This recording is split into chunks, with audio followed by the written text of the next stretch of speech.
Geliefdes, ons is nou in die tyd tussen Paasfees en Pinkster, en net soos daar 7 weke was voor Paasfees wat ons aandag gegee het aan die Via Dolorosa, die lydensweg van ons Here Jesus tot by die kruis, gee ons nou vir die volgende klompie weke aandag aan dit wat Here vir ons bewerk het toe hy sy gees oor sy kerk uitgestort het met Pinkster.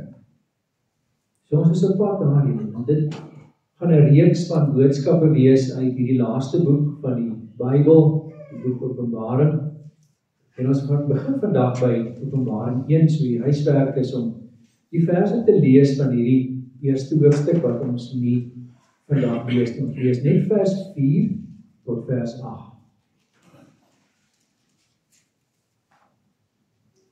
Waaroor gaan Openbaring? Kom ek sê waaroor dit nie gaan. Openbaring is nie 'n misterieuse boek wat nou geskryf is dat ons vandag die anti-Christ moet soek en microchips wat onder jou vel ingeplant word en sulke tipe goed. Openbaring is geskryf as 'n troostboek vir die kerk wat ons vandag kan lees en verstaan en ons toerus om as kinders van die Here te leef. Ja, daar is baie simbole, baie getalle, maar dit is nie onbekend nie, ons kan dit verstaan. Byvoorbeeld die getal 7. Jy het gehoor vanoggend wat ons gepraat het oor die 7 geeste wat voor God se troon is. Die 7 engeltjies wat daar rondvlieg, nie die 7 geeste voor sy troon, die 7 staan vir die volmaakte gees is die Heilige Gees. So dit moet ons lees en verstaan waaroor dit gaan. Selfde kry ons baie keer met die getal 10, die getal 12 wat gebruik word, die getal 3 en 4 wat gebruik word. En dit alles het betekenis en ons gaan daarin dit alles mooi duidelik vir u stel dat u weet waaroor dit gaan. So elke vers in Openbaring wat ons lees is gelaai met betekenis en daarom moet 'n mens baie keer 'n vers oorlees, want dit is 'n stukkie van die vers waar reeds is 'n boodskap. En jy gaan byvoorbeeld sien, net 'n frase uit vers 5 is ons teksvers vandag. Maar net hierdie verse, vers 4 tot vers 8, is 'n inleiding in die boodskap van die hele boek. As ons die eerste hoofstuk ken en lees, dan is dit die sleutel om die hele boek te verstaan tot by hoofstuk 22.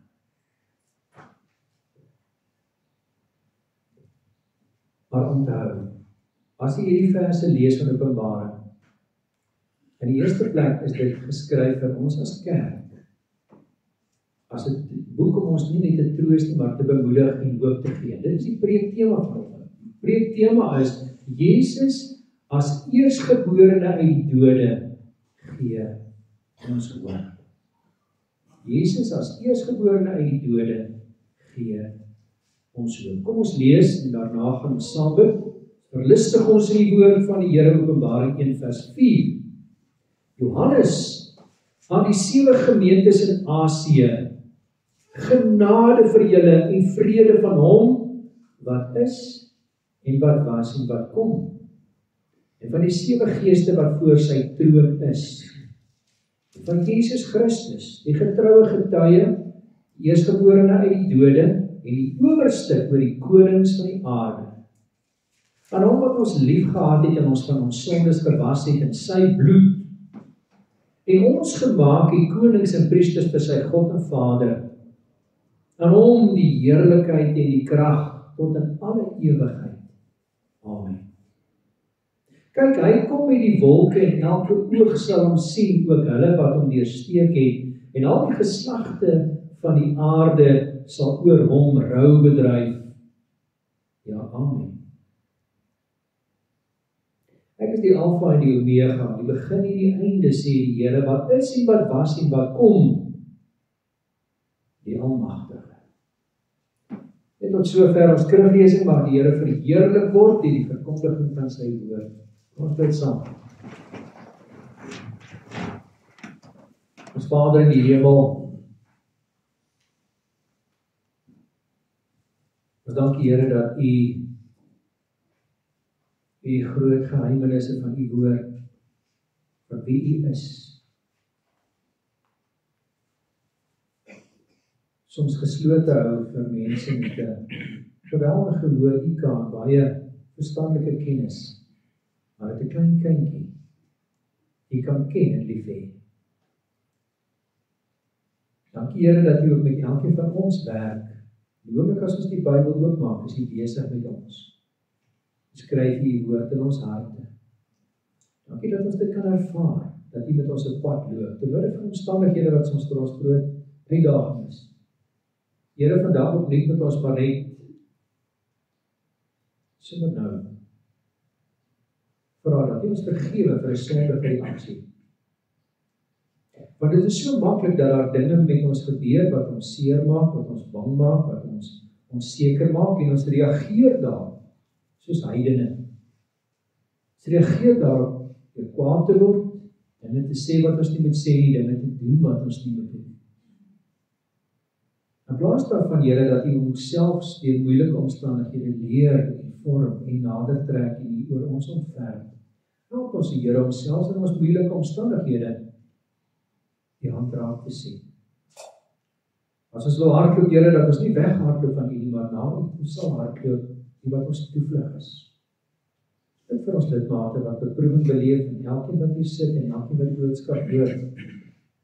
Hulle is in omstandighede geweldige beproewing in 'n groot bekommernis en groot spanning en moeilike omstandighede en soms moeilike verhoudinge en soms konflik. Soms moedeloosheid, soms wanhoop, U ken ons. Ons bring dit alles vandag na U. Ons bid vir ons lidmate wat na 'n liggaam beproewing beleef, hulle wat siek is, hulle wat operasies ondergaan het, hulle wat behandeling kry, hulle wat pyn het, hulle wat moedeloos is met hulle gesondheid. Here, maak ons opnuut bewus daarvan dat U ons as ewige mense wat tot in ewigheid met U gaan wees, as U kinders, ook ons aardse liggame vir U kosbaar is, 'n tempel waarin die Heilige Gees woon, en dat ons bes sal doen om ons liggame te versorg, om U daarmee te verheerlik, en die behandeling te gee wat dit nodig het. Maar ons bid om genesing, Here, waar hulle is wat regtig hulp en bystand nodig het. Ja, ons om verantwoordelik te werk met ons liggaam. Here Jesus, ons bid vir ons jong mense, ons dankie vir die vakansietyd en dat hulle bietjie kan rus, en ons dra ook die leerkragte aan die op, en onderwysers wat met hulle werk, en ons bid ook so vir ons studente. Maar Here Jesus, ons vra dat U ons kinders bewaar van die bose, en dat U hulle harte ook vul met U vreugde, en dat U 'n liefde in hulle harte aan die brand steek vir U, 'n passie om U te dien, en 'n liefde vir U uit te leef. Dit vandag opnuut vir ons huwelike, Here. U weet hoe ons baie keer verhoudinge hanteer en hoe ons baie keer in selfsug optree en baie keer liefdeloos woorde sê wat seer maak, maar Here, help ons om ook vergifnis te vra en vergifnis te gee, met mekaar op te bou,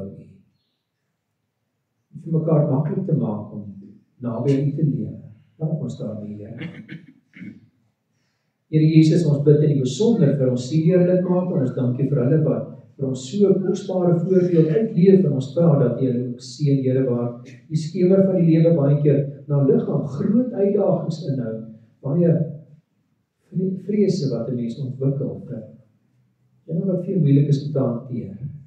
Ons bid vir hulle, Here, en ons dra aan U op, en ons vra, Here, ontferm U oor hulle, wees hulle genadig. Here Jesus, ons bid dat U nou U woord in ons harte skryf en ons gehoorsaam maak in Jesus naam. Amen.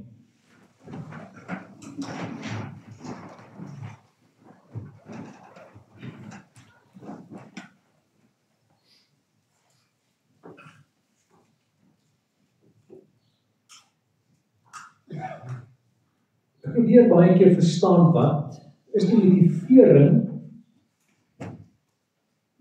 waarom mense in hierdie tyd, toe hierdie brief geskryf is, in die tyd van Keizer Domitianus in die Romeinse Ryk, waarom hulle aangesluit het by die kerk en waarom hulle Christene geword het in 'n tyd waar mense om hulle gesien het die Christene doodgemaak het. Menslikerwys maak dit nie sin dat jy by 'n plek aansluit, by 'n beweging aansluit, ons noem dit vandag 'n kerk aansluit, waar jy redelik seker kan wees jy teken in jou doodsvonnis. Jy gaan nie teen in jou lewe verloor as jy aansluit by die kerk. Wat maak dat mense so besluit neem te sê, hierdie ding is vir my belangriker as my lewe? Maar dit is nog 'n groot ding, nie? Die Romeine wat die Christene vervolg het daarop gereken dat 'n doodsdreigement goed genoeg is om mense te laat doen wat ek wil hê hulle moet doen en sê wat ek wil hê hulle moet sê. En dis wat gebeur het. Dat hulle 'n hele trop mense van die dorp bymekaar roep en sê, julle weet, ons aanbid baie gode, en ons gee nie om, julle kom maar die gode aanbid wat julle wil, maar vandag, kom buig julle hier vir die beeld van die keiser, en julle aanbid hom ook as God. En almal se houding was, ja, wel, ons het mos nou 'n trop gode, so, hier is maar net nog een, ons kan ons nou maklik maar ook vir die keiser buig en hom aanbid. Waar vir hierdie ouetjie, die Christen wat daar bly regop staan, en hy buig nie voor die beeld van die keiser nie, en hy aanbid hom nie. En van vra, wat spat met jou? Hy sê, ek kan nie. Ek aanbid net een God. Vader, Seun, Heilige Gees. Hy sê nie, ons aanvaar dit, jy kan maar jou God bid, maar buig net voor die keiser se beeld. En wat gebeur in die hart? Nou staan jy daar, jy dink by jouself, ek kan mos nou maar maak of ek die beeld aanbid. Eintlik maar net deur die bewegings gaan, maar ek bedoel dit nie, want ek weet daar is net een God, ek aanbid mos net eintlik deur Jesus en die Vader en die Seun en die Heilige Gees. So ek gaan maar net deur die bewegings, ek aanbid nie reg, maar hulle kon nie. Want vir hulle was dit 'n stuk getuienis om te sê, daar is een God wat aanbid moet word en geen ander nie. Eerlik as jy buig, het jy hom verloor. Ja, wat was die verskil? Hoekom kon hulle dit sê? Hoekom kon hulle dit doen? En wat die Bybel vir ons leer is, daar is een ding wat gebeur, wat sentraal staan en wat ononderhandelbaar is. Daar is baie geloof in kerke met wie ons kan sê, wel, kom ons kom maar ooreen dat ons van mekaar verskil, hoor. Ons moet nou so doop, of so die nagmaal gebruik, of die klere aantrek, of so die goed in die kerk hanteer ons. Maar as een ding wat absoluut ononderhandelbaar is, blaas saam van Romeine 10, waar die Here die essensie weergee van wat gebeur as jy kind van die Here word.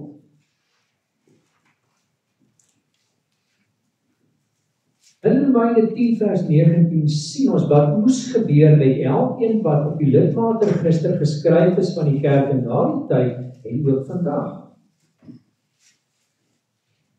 In Romeine 10 vers 9 staan daar hierdie woord. En dit is wat ons geloofsekerheid gee. Kan 'n mens seker wees, jy is 'n kind van die Here? Lees hierdie en dan praat ons. Romeine 10 vers 9, as jy met jou mond die Here Jesus bely. Hoor nou die volgende woord, dit is baie belangrik. En met jou hart glo dat God hom uit die dode opgewek het, sal jy gered word. Want met die hart glo ons tot geregtigheid en met die mond bely ons tot redding. Wat is die sentrale leer van die Christendom? En dit is dat ons weet, dat Jesus opgestaan het uit die dood. Maar dit is die eerste ding waar hulle probeer om die Christene te vang, te sê, dis onwaar wat julle glo. Toe die graf oop is en die rots staan aan een kant en daai twee wagte wat daar was, kom nou in die stad weer en hulle stap na daai skrifgeleerdes en hulle sê, dis wat gebeur het. Toe ons bykom is die graf oop en Jesus is weg. En wat doen hy? Sê vir man, hier is vir julle 'n trop geld. Maar sê vir die mense, sy disippels het gekom in die nag en hulle het sy lijk gesteel, terwyl hulle geslaap het. En vertel vir almal hierdie storie. En dis wat hulle gedoen het. En dis wat die Jode tot vandag te glo. Dat die liggaam van Jesus gesteel is. Daar was selfs 'n ruk terug 'n berig in die media gewees wat sê, hulle het Jesus ontdek, sy beenderre in 'n graf, dis 'n familiegraf, wat hulle ook gegrawe het, dis nou seker, hierdie is sy beenderre. Maar, dit beteken nie, dat die Christendom dit tot nie testeer, maar hy glo dat Jesus na die Gees opgestaan het en na die Gees in die harte van sy disippels en volgelinge werk, en dis dit. Maar dit is verkeerd bewys, dat dit 'n valse berig is, dat daar geen waarheid ontsteek. Maar daar is nie beenderre hier op aarde van ons Here Jesus nie. Hy is by die Vader, hy is die enigste mens in die hemel. Dink daar. Wat is die probleem met hierdie verskoning? Dink daaroor. As hulle nou geslaap het en die disippels het die lijk kom steel, hoe sal hulle weet? Hoe sal hulle weet dat dit die disippels is? Vir die lijk kom steel en dan slaap ons. So selfs in hierdie leuen wat hulle moes verkondig, is hulle uitgevang. Dit is nie 'n leuen wat jy kan bewys op wat die waarheid is. Maar wanneer jy 'n kind van die Here word, is dit belangrik om te weet en te sê, ek glo dat die Vader vir Jesus uit die dood opgewek het. En dis hoekom vandag se gedeelte wat ons bestudeer, is dit die wese. Jesus is die eersgeborene uit die dode. Paulus beskryf in 1 Korintiërs 11, nou as ons 'n bietjie verder blaai na 1 Korintiërs 15, leer hy vir ons hoekom dit so ontsaglik belangrik is dat ons dit weet, dat ons dit glo. Hy beskryf in vers 3 van hoofstuk 15, want in die eerste plek het ek aan julle oorgelewer, dat ek ook ontvang dat Christus vir ons sondes gesterf het volgens die geskrifte, vers 4, dat hy begrawe is en dat hy op die derde dag opgewek is volgens die skrifte, en dat hy aan Sefas verskyn het en daarna aan die 12, daarna het hy verskyn aan oor die 500 broeders te gelyk, waarvan meeste nou nog lewe, maar sommige al ontslaap het. Daarna het hy verskyn aan Jakobus, daarna aan al die apostels en laaste ook van almal het hy verskyn ook aan my as die ontydige geborene. En dan skryf hy in vers 14, as Christus nie opgewek is nie, dan is ons prediking vergeefs en vergeefs ook julle geloof, dan word ons valse getuies van God bevind, omdat ons teen God getuig dat hy Christus opgewek het, wat hy nie opgewek het nie, ten minste as die dode nie opgewek word. Maar as die dode nie opgewek word nie, dan is Christus ook nie opgewek nie, en as Christus nie opgewek is nie, dan is julle geloof nutteloos, en dan is ons nog in ons sondes, dan is ook die wat in Christus ontslaap het verlore. As ons net vir hierdie lewe op Christus hoop, dan is ons die ellendigste van alle mense. Maar, dit is 'n groot maar nou, Christus is opgewek uit die dode, hy het die eersteling geword van die wat ontslaap. Wat hy daarmee sê, as jy nou by die appelkoosboom kom, jy sien, my wêreld, hier is 'n ryp appelkoos. Is dit die belofte, maar hier wag nou 'n oes. Al die groen appelkoosies wat nog hier hang. Daar is 'n mooi oes wat op pad is. Toe by die koringland staan en sien, hierdie gerwe begin nou reg. Dit is nou droog. Kan maar die sepel bring, ons kan die koring afsny. Is dit die belofte dat die hele land gaan 'n oes lewer. Jy sien die mielietjies is nou reg, die eerste ryp het gekom, mielies is mooi droog, bring die stroper, dan weet jy, hierdie hele land gaan 'n goeie oes lewer. Want dis die verskil tussen Lazarus se opstanding en Jesus se opstanding. Lazarus is opgewek deur die Here Jesus, maar hy het uiteindelik weer dood gegaan en is begrawe. Dieselfde met die dogtertjie wat Jesus gesê het, staan op. Elkeen van hulle is opgewek uit die dood, maar hulle word nie genoem die eersteling uit die dode of die eerstgeborene uit die dode nie. Wat maak die verskil? Die verskil is dat Jesus se dood en sy opstanding oor die dode was die finale oorwinning oor die mag van die dood. Die mag van die dood is daar gebreek, sodat ek en jy kan weet, ja, ons gaan eendag daar doodgaan as die Here Jesus toe kom voor jou dood. Maar vir jou word die dood die deur na die ewige heerlikheid by God. Die deur na die hemel. Dis nie die einde van jou bestaan. Jy word gebore met 'n siel. En nou moet jy mooi daaroor dink. Jy is nie 'n liggaam met ergens aan die binnekant is daar 'n sielietjie. Jy weet nie regtig wat of hoe dit is nie, maar dit is diep binnekant. Maar die Bybel vir ons leer is, jy is 'n siel. Jy is 'n innerlike mens met 'n liggaam. En die innerlike mens het 'n begindatum, maar nie 'n einddatum. En jy gaan of as innerlike mens en ewige wese die ewigheid deurbring by God, of die ewige verderf. Amper seker waar daar trane is, die ewige verderf. Wat hier gebeur vandag, en wat hier gebeur in jou lewe, is bepalend vir waar jy die ewigheid gaan deurbring. So wat die Here hier sê, as hy homself beskryf as die eerstgeborene uit die dode, beteken dat hy het die dood oorwin.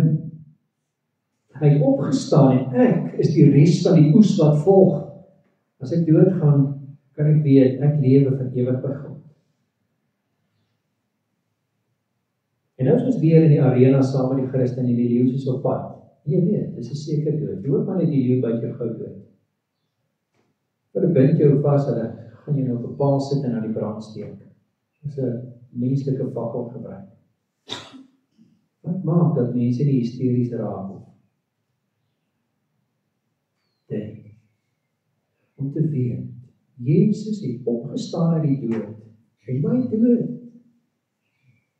of dit nou pynlik is, of dit gou is, of dit stadig van, is die deur na hom, wat vir my 'n plek voorberei, in heerlikheid, my plek, by hom.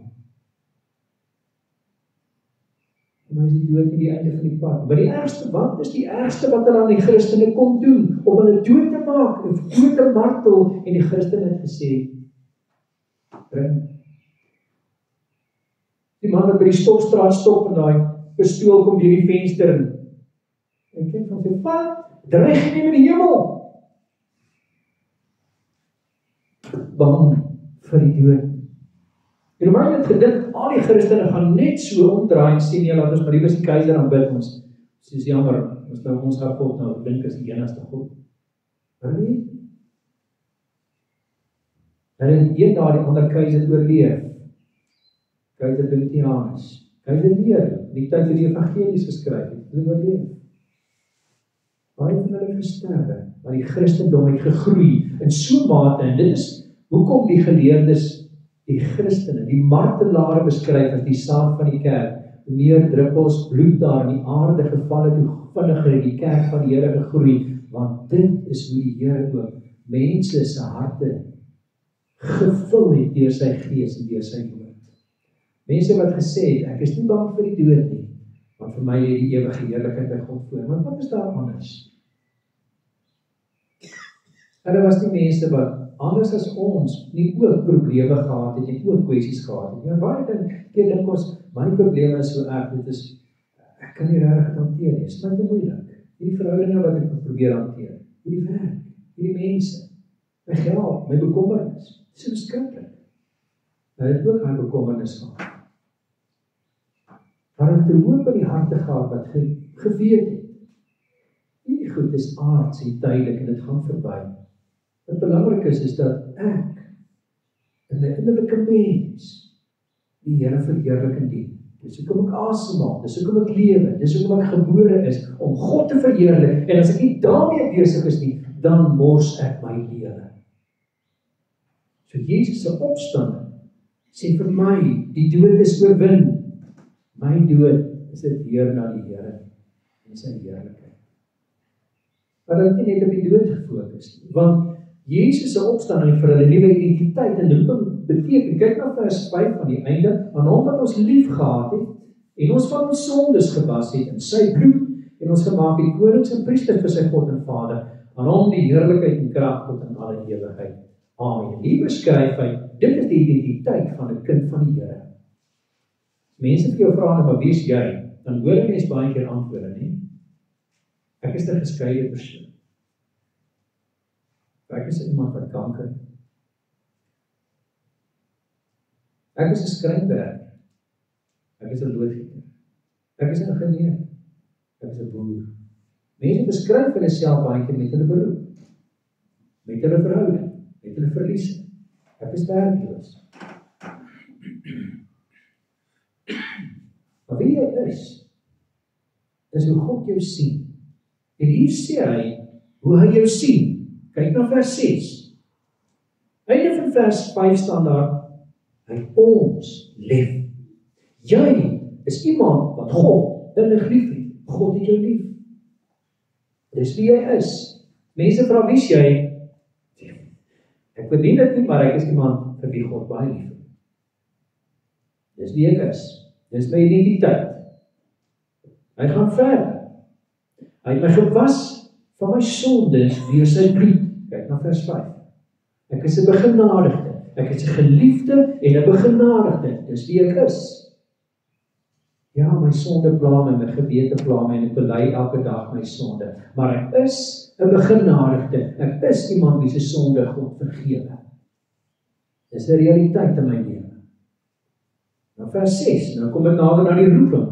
Hy het my geroep om 'n koning te wees en 'n priester te wees. Wat beteken dit? Twee goed.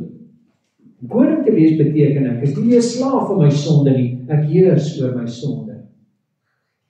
Ek is nie op 'n emosionele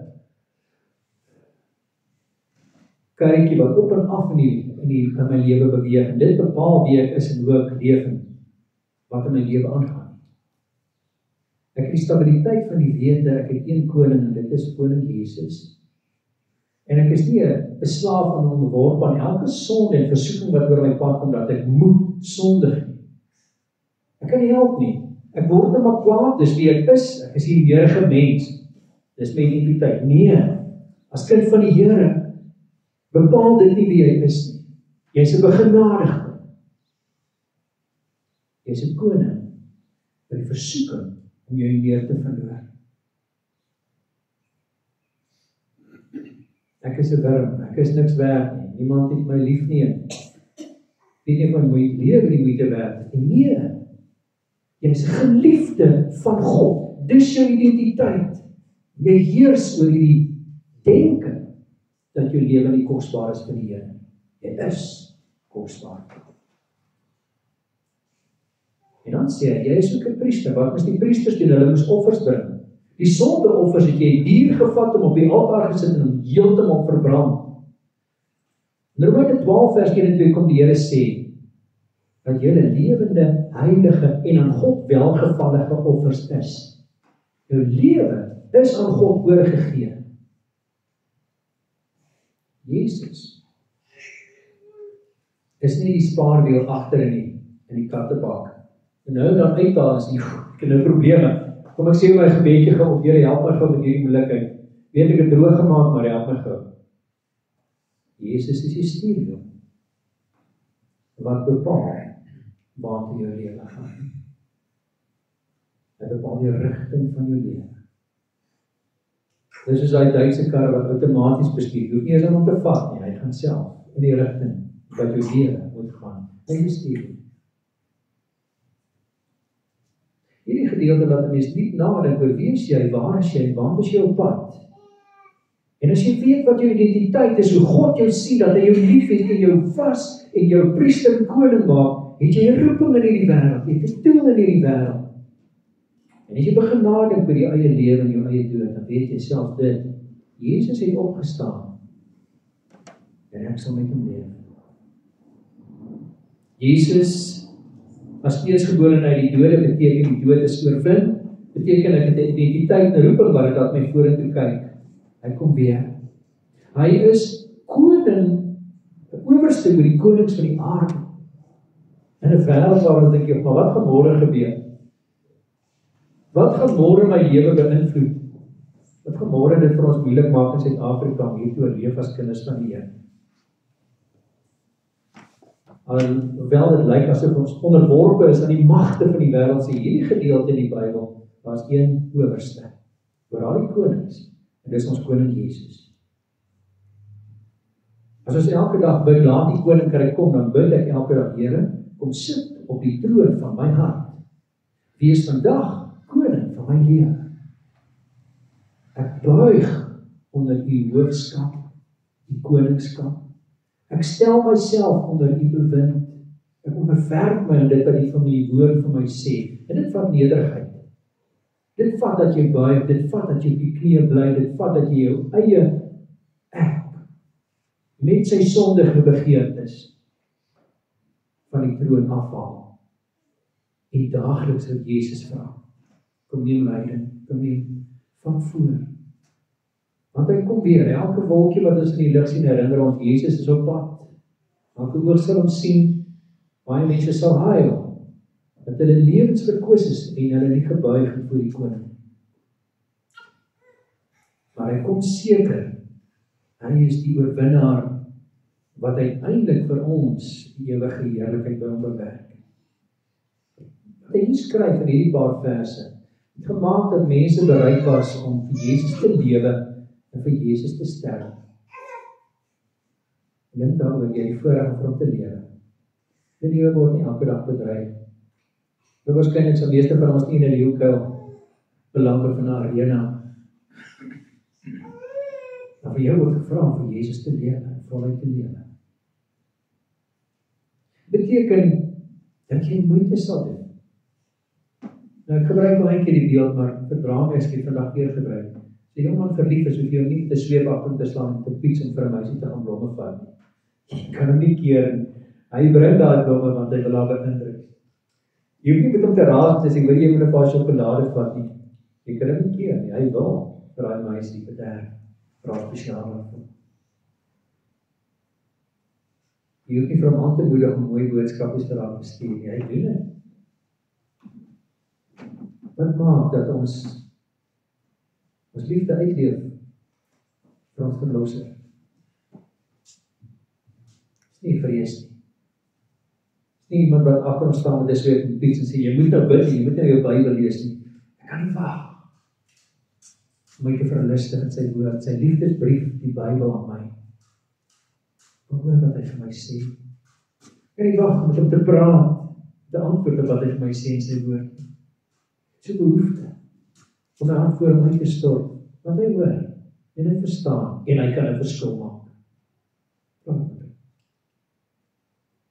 Kan nie wag om saam met die hele gelowiges hier te lees, hulle wat Here ook lief het, saam met hulle die Here te aanbid, waar ons vir mekaar omgee, vir mekaar bid, mekaar dink, mekaar ondersteun.